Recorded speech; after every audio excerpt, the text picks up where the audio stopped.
Olá pessoal do EJA, então como nós tínhamos combinado, vamos para a nossa videoaula sobre organelas citoplasmáticas. Então as organelas citoplasmáticas, pessoal, elas são estruturas, órgãos presentes nas células eucarióticas, né? Aquelas células mais complexas, onde cada uma dessas organelas desempenha um papel fundamental, essencial para o funcionamento da célula e, consequentemente, para o funcionamento dos organismos vivos. E nós vamos ver hoje algumas dessas organelas, as principais. Hoje nós vamos estar falando aqui as suas características e funcionalidades. A primeira organela que nós vamos estar falando é sobre a mitocôndria, e ela tem esse aspecto, esse formato, onde a função da mitocôndria é produzir energia para a célula. E como é que ela produz essa energia? É através da respiração celular. Ou seja, o nosso organismo ele realiza a respiração, o oxigênio entra dentro do nosso organismo, chega até as nossas células e a mitocôndria capta esse oxigênio e a partir dele vai produzir energia para a célula e para o nosso organismo. Então, a mitocôndria, a função dela é produzir energia para nossas células. A próxima organela são os ribossomos. E os ribossomos, pessoal, eles têm esse aspecto, como você pode observar, eles são bem pequenos e eles são formados por duas partes. E a função deles é produzir proteína, que é um componente muito importante para nossas células e para o nosso organismo. Então, os ribossomos, eles têm a função de produzir proteínas. Eles são encontrados também nas células procariôticas, que são aquelas células mais simples, menos complexas, ok? E logo mais nós também vamos estar falando de novo sobre esses ribossomos, porque eles também podem ser encontrados em outras organelas citoplasmáticas, como nós vamos ver a seguir. A próxima é o retículo endoplasmático. E aí, pessoal, quando nós falamos sobre retículo endoplasmático, nós temos que atentar para o seguinte fato, porque existem dois tipos de retículos endoplasmáticos, como você pode observar aí. Nós temos o retículo endoplasmático granuloso ou rugoso e o retículo endoplasmático não granuloso ou liso. E, professor, qual é a diferença de um para o outro? Antes de dizer a diferença, nós vamos falar qual é a função do retículo endoplasmático.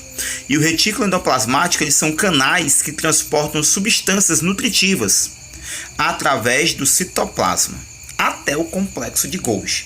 Olha só como essas estruturas, organelas estão associadas, ligadas uma com a outra, né?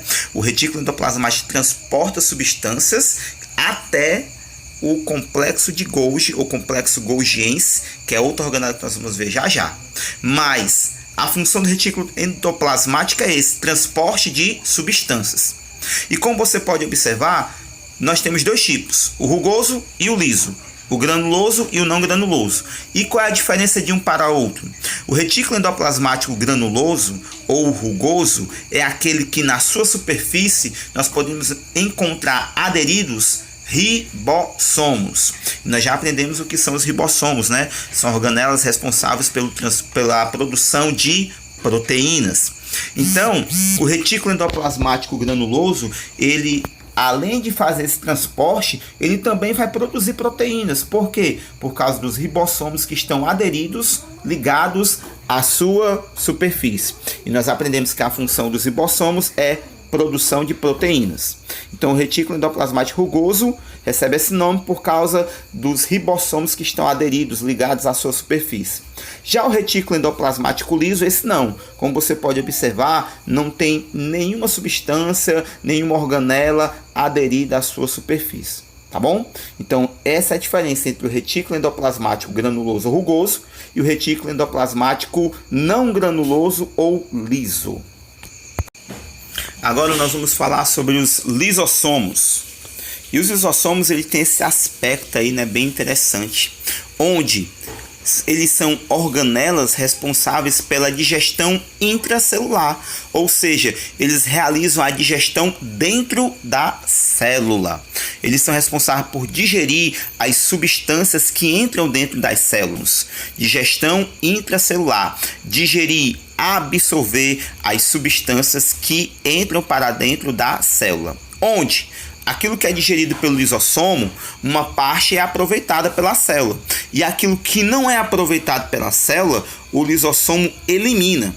Ou seja, é a parte que não é aproveitável, né? É o que sobra daquela substância que foi ingerida, englobada pelo lisossomo, ok? E aí, pessoal, esse englobamento, né, da substância pelo lisossomo, ela pode receber dois nomes diferentes, dependendo da substância que o lisossomo esteja aderindo, englobando. E nós vamos ver já já isso. E aí nós podemos acompanhar esse processo, né, de digestão intracelular, onde nós vemos aí uma ameba, onde ela está realizando justamente esse englobamento de partículas, né, que os lisossomos fazem. Você pode observar aí, ó, você tem a membrana, você tem o núcleo, a partícula englobada por essa ameba, e ali no cantinho são os lisossomos, as organelas responsáveis por digerir essas partículas que as células englobam, né?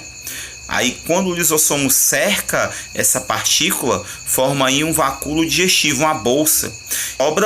A própria célula, os próprios lisossomos jogam para fora da célula. Ok? Então esse é o processo que acontece dentro das células, realizado pelos lisossomos na digestão intracelular, ou seja, a digestão dentro da célula, onde a célula ela absorve essas substâncias, pegando aquilo que é aproveitável da substância e jogando fora aquilo que não é aproveitável pela célula da substância. Esse processo, pessoal, recebe dois nomes diferentes: fagocitose ou pinocitose. Fagocitose é quando o englobamento se dá por meio de partículas sólidas, ou seja, quando a célula engloba partículas sólidas, aí recebe o nome de fagocitose. E pinocitose é quando a célula engloba partículas líquidas. Então, fagocitose e pinocitose. Fagocitose é quando a célula engloba partículas sólidas, pega partículas sólidas, e pinocitose é quando a célula engloba, pega partículas líquidas, ok? E para nós encerrarmos agora o complexo de Golgi, a nossa última organela que nós vamos estar falando, onde o complexo de Golgi ou o complexo golgiense, ele é responsável pela produção de algumas substâncias e pela eliminação de secreções da célula, ok? Onde ele possui esse formato, parece vários sacos achatados, né? Ligados entre si, juntos um ao outro. E como nós tínhamos falado anteriormente, né, o retículo endoplasmático ele transporta as substâncias até o complexo de Golgi ou complexo golgiense. E lá esse complexo, além de produzir também substâncias, ele pega essas substâncias transportadas pelo retículo endoplasmático liso ou rugoso e ele secreta, elimina para fora da célula, ok? Então o complexo de Golgi, o complexo golgiense, tem essa função. Além de produzir substância, ele também elimina secreções das células. Ok, pessoal? Então, era isso. Espero que você tenha entendido. Qualquer coisa, você pode estar entrando em contato comigo. Valeu e até mais. Tchau.